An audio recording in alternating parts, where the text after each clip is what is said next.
jamhiriya mon bandiraɓe sehlaɓe heɗotoɓe radio Jowol Sare en gari hannde oɗo ñalawma talata 4 lewru mars hitande ujunnaje ɗiɗi nogas nayyi habaruji moɗon ɗemgal Pulaar ɗum noon wayni ko habaruji men hannde ko États-Unis tan ɗum noon ma en gartu joni joni surtout e discours makko kanko Donald Trump discours makko mo waɗi toon to congrès mo États-Unis ɗum noon ma en gartu e toɓɓere par toɓɓere ƴewde kadi holko discours o holko haalata ma en gartu joni joni.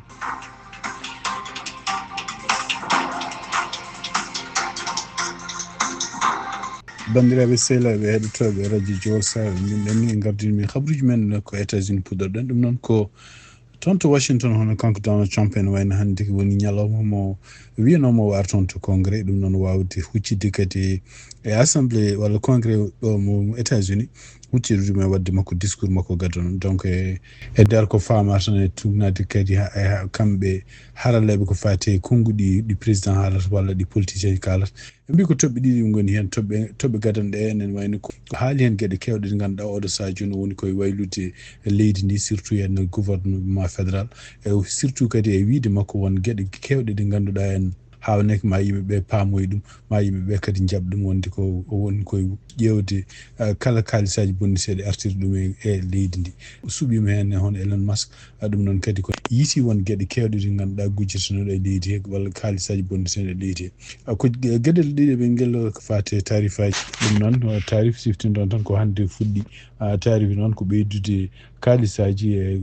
ganduɗa frais de douane kala produit ji ɗi ganduɗa en oɗo saha joni gummotoɗi Canada ko Canada tan fuɗɗi waɗe tan Canada e Mexico o wi wonde ko ɗum ko hunde nde ganduɗa en kadi kamɓe haralleɓe mbi ko guila hitande ujunere temedde jeenayyi e capanɗe jeeɗiɗi kanko Donald Trump ko ɗum tan wonno ko haalanno ɗum kadi o wi ko hunde nde ganduɗa en hawnaki yimɓe ɓe ganduɗa laaminoɓe États-Unis soit ƴoƴani soit ko hulɓidede soit kañumen koyemen ko yenaɓe ɗum waɗi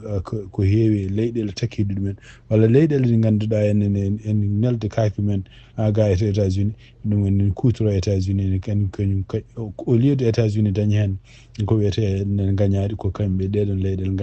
dañata gañaɗi donc ɗum woni o yañima hen no fewi kanko Donald Trump o ɗum ɗo fof ko gueɗe ɗe ganduɗa wallude États-Unis beele ne daña gañaari ko kaake goɗɗe gummotoɗe caggal leydi o siftinɗon tan ko ɗo tarif hannde ne wayno ko kanko Donald Trump o haali guilanki wiyonde ko hannde fuɗɗoto ma en gartu e tarif he ko fati hen gueɗel ɗiɗi ɓe guel kadi ko ɓuuri yañade kanko président Donald Trump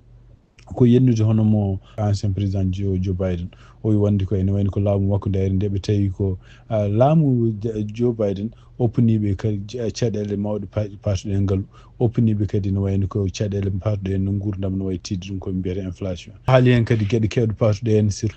laamu président Joe Biden no yamiri yimɓe hewɓe ɓe ganduɗa en nadde leydi ndi en ɗum fof ko gueɗe ɗe ganduɗa kanko hoore makko e laamu makko ngal o sallinoma ɗum ɗon donc wi wonde ko oɗo saha joni ɓe goni koye lawol e kadi maɓe continue wawde yaltinde kala ɓe ganduɗa ɓeeɗo en goni e leydi he taw kañumen koyemen no naati wona yamirore donc so duttime ko fate hen oɗo wonde ene woni ko gueɗe ɗe ɓe tawi ko fate caɗele ngaalu o limti hen coggu ɓoccoɗe no wayi tidde oɗo saha joni ha o wi kadi ko ancien président Joe Biden yamirde kalisaji kewɗi ne ganduɗa taw kalisaji américain ji enen elde toon to Ukraine taw ɗum ɗo fof kadi ala foof contrôle gonɗo hen donc ko fati kamɓe haralleɓe hande ƴewtiɓe discours makko mbi wonde ko ɓe ganda holno Donald Trump holno foti temps jogori continde ƴeftude continde yennude hono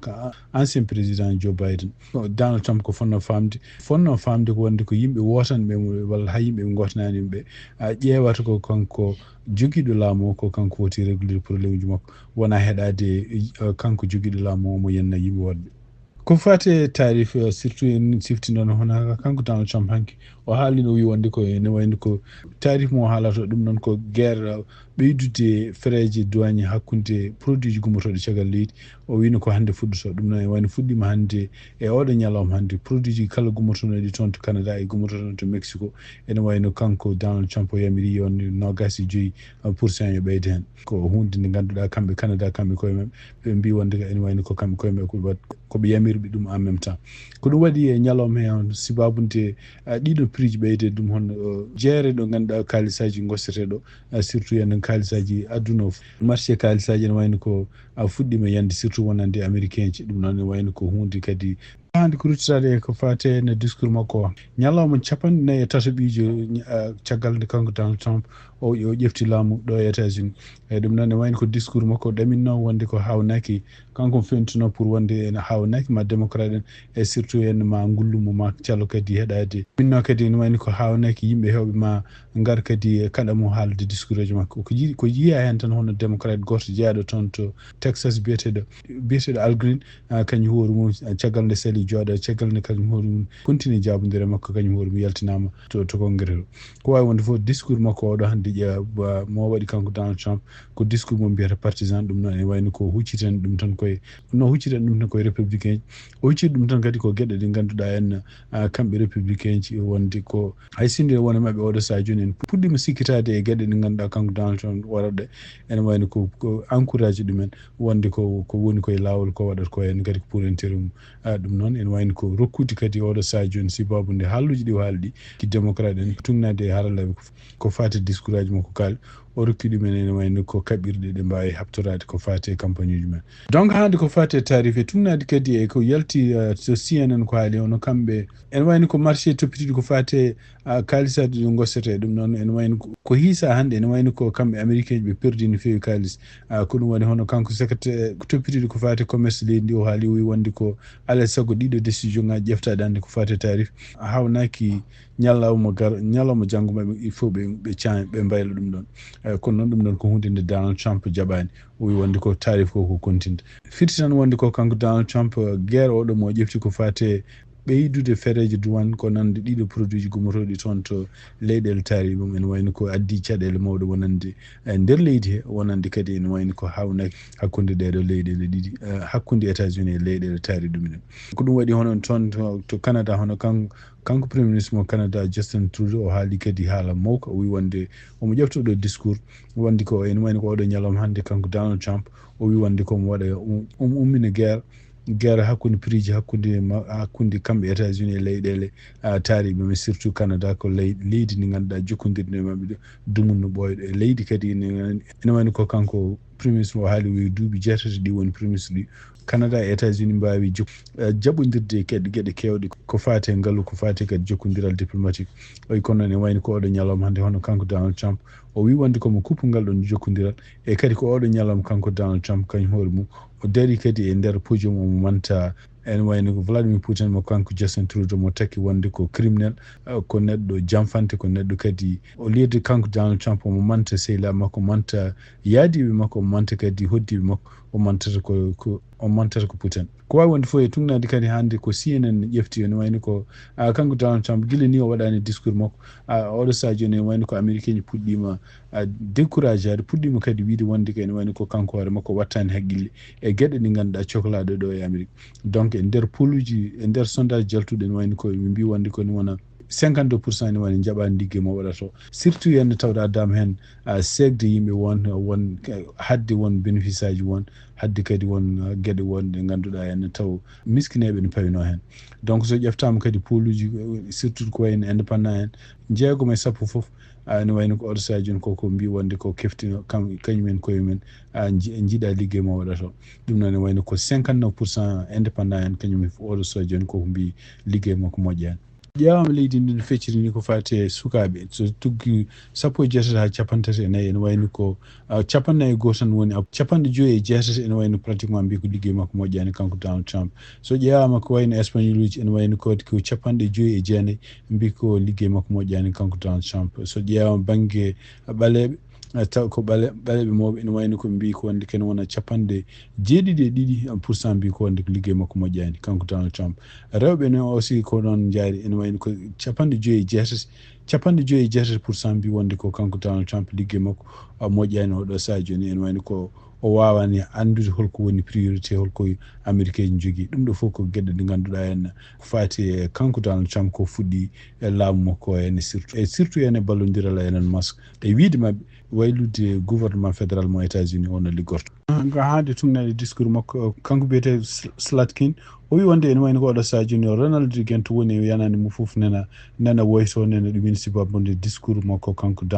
Donald Trump e surtout yen gueɗe ɗe o haalata ɗe kadi surtout yen haareji ɗi umminoɗo Sadio contre Zelensky Slatkin kadi o wi wandi ko ene wayno Trump addude ɗum hono Elon Musk wallu ɗum ko mbiyata service walla département Doge waylo fotani wonde désordre hono désordre mo jiyaɗo e laamu Donald Trump oɗo Sadio en Donald Trump so wino wonde kene walla américain beele Amérique ne ɓeydo kadi fewde ene wayno wi wonde ko Amérique o wini ko Amérique ma lebto ɗi ganduɗa hay goto meeɗa yiide ɗum ɗon ko fati immigration kadi kanko Donald Trump o haali hen gueɗe ɗi ganduɗa omo continue toujours mo haala ɗum wonde ko yimɓe hewɓe addateɓe ɗo e leydi ɓe ko yimɓe ɓe ganduɗa sokonoɓe e leyɗele mumen gadda ɗo hen taw ko yimɓe criminel en ko yimɓe kadi ɓe ngala haqqillaji ko yimɓe drogueji ɗum noon ko hunde ɗum ɗon ko gueɗe toujours ɗe o haalata surtout kadi ko gueɗe ɗe ganduɗa jaddunoɗe e guila e campagne makko kadi ene wayno ko campagne makko tugnade hande CNN dañano addude kala ko wiyete en wonde ko haalata ko ɗum ko gonga ko kala garɗoɗo e leydi ko neɗɗo gumminoɗo e kaso walla ko accitaɗo e kaso addaɗo e leydi ɗum fof ko hunde ko ɗum ɗo fof ko gueɗe ɗe ganduɗa hen ko ɓuuri hewde américain ji wotanɓe mo surtout ko fati immigration ko ɗiɗon haaluji nanno e kadi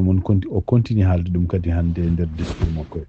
ene e nder discours makko kanko Donald Trump o wi wonde ko waɗimo yaltude e nanodiral changement climatique ciñinnongal toon to Paris o wi wonde ko ene wayno ko Amérique kañum tan yoɓata toon kalis donc fact check mbaɗa ɗum wi wonde ko hay mbuɗo Amérique meeɗan dépense ude e oɗo kalis biyeteɗo mo Trump wi wonde ko hakke $trillion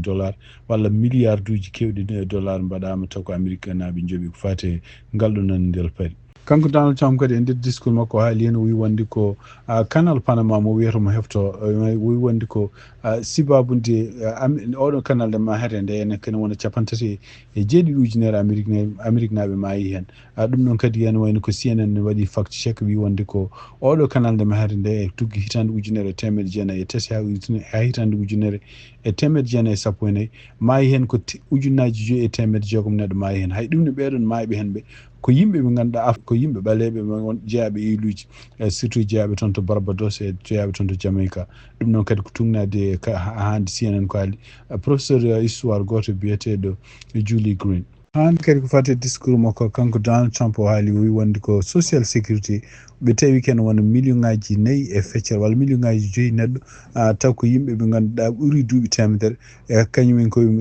ene continue hebde social sécurité ɗum ɗo fof noon e wayno ko caggal nde kadi nde CNN vérifie wonde tawi ɗum ɗo fof wona gonga en tugnade hande koɓe mbi mi wi ko kayitaji gommiɗi toon to direction social sécurité wi wonde ko ene holla oɗo Sadio ni ken wona 89 ujunere neɗɗo taw ko yimɓe ɓe ganduɗa jaaroɓe duuɓi 90 ha ko ɓuuri ɗum ene wayno ko kañumen koye men keeɓi bénéfice e nder hitande e nder lewru décembre hitande ujunnaji 2024 million ngaji 5 neɗɗo ɓe wi keeɓi ɗi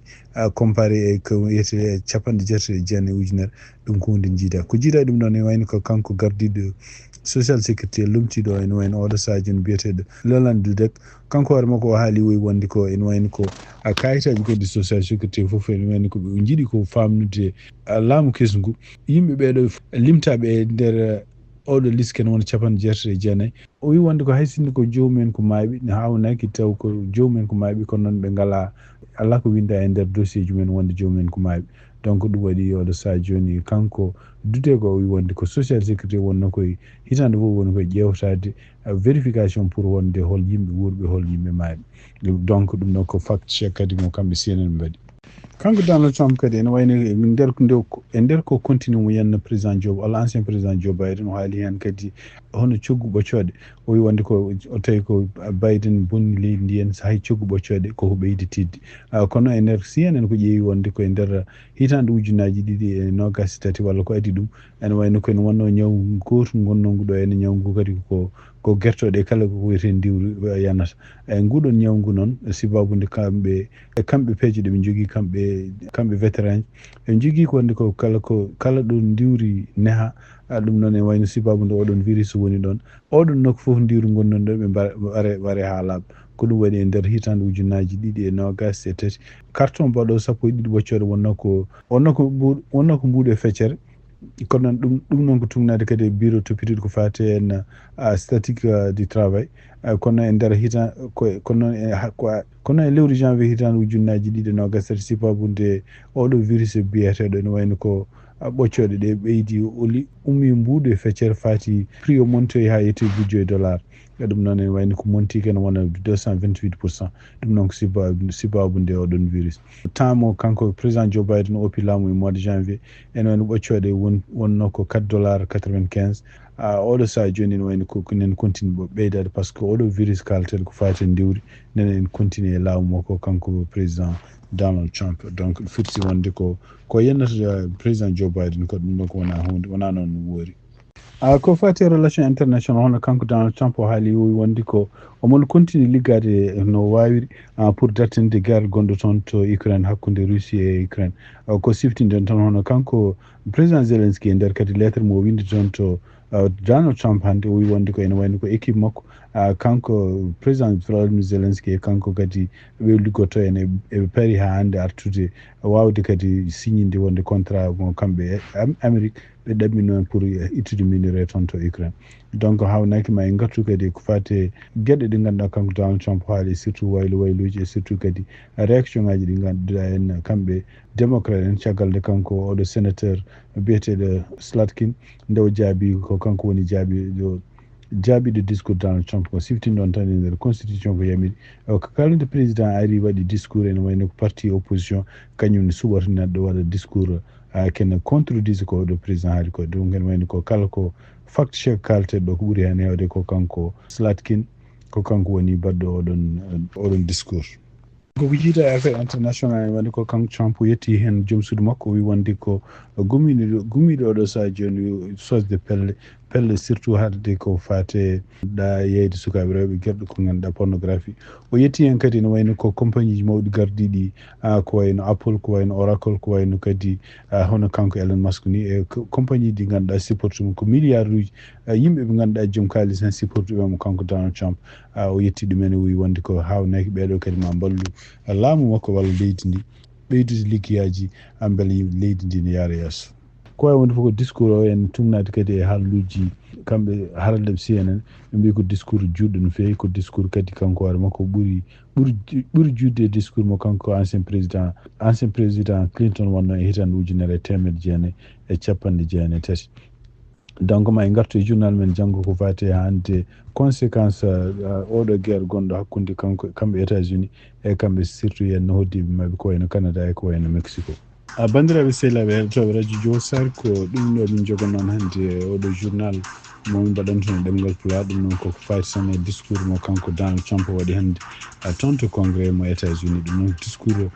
caggal balɗe 40 testi nde o laami leydi États-Unis discours kadi partiɗo e gueɗe ɗe ganduɗa oɗo saha joni kanko Donald Trump continue wadde e surtout ballodiral no mas ma en gartu janggo e journal meɗen ɗemgal Pulaar siftinde on tan ko hande ko talata 4 lewru mars hande ko talata 4 lewru mars siftinde on hande ko talata 4 lewru mars hitande 2025 ko musidɗo mon Amadou Touré haldanoma en mbal jaam.